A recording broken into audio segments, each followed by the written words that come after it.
Okay, today I have an idea in mind for a kind of my version of a Halloween scene. I usually don't do things with, I don't know, although I love the iconography, but things like graveyards and things like that. But I want to do a scene that kind of is in the spirit of Halloween, but it's more just kind of the atmosphere of the overall setting. But then I'll try to throw in a little twist at the end. I have an idea for this little child walking right here. I'm going to leave the adult out of it in this case, but I'll put a little. I have an idea if you've seen that movie It. I'm going to put a little balloon in that guy's hand there.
Anyways, there's my little, I don't know, first scene for the holiday season.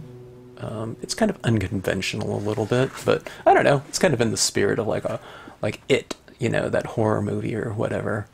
I saw this balloon going. I was thinking, oh, I can do that to a scene or something like that. And this vision of a road came to mind. But anyways, so you can do these types of things like this. You can kind of make things seasonal and whatnot, just by changing kind of the spirit of kind of the atmosphere and scene. So this to me is like the Halloween spirit without going into anything too ghoulish or whatnot. It's just kind of, I don't know, it's a little bit more Twilight Zone than, you know, Halloween, you know, or something like that. But yeah, like I said, it's kind of in that same spirit. So anyways, I hope you enjoyed the scene. I certainly enjoyed stamping it out, and I don't know, I haven't really done something like that before with that little balloon before. So it was kind of new for me, and I don't know, working on these larger format scenes too is still relatively new for me. I've done them before in the past, but I've only done a handful over the last, you know, 20, 30 years. So I'm just kind of starting to get into it a little bit more and more, but I'm starting to see more of the possibilities of kind of the larger format here, even though this scene can be stamped in, you know, a quarter-page card. I mean, this would make a really great scene right here, you know.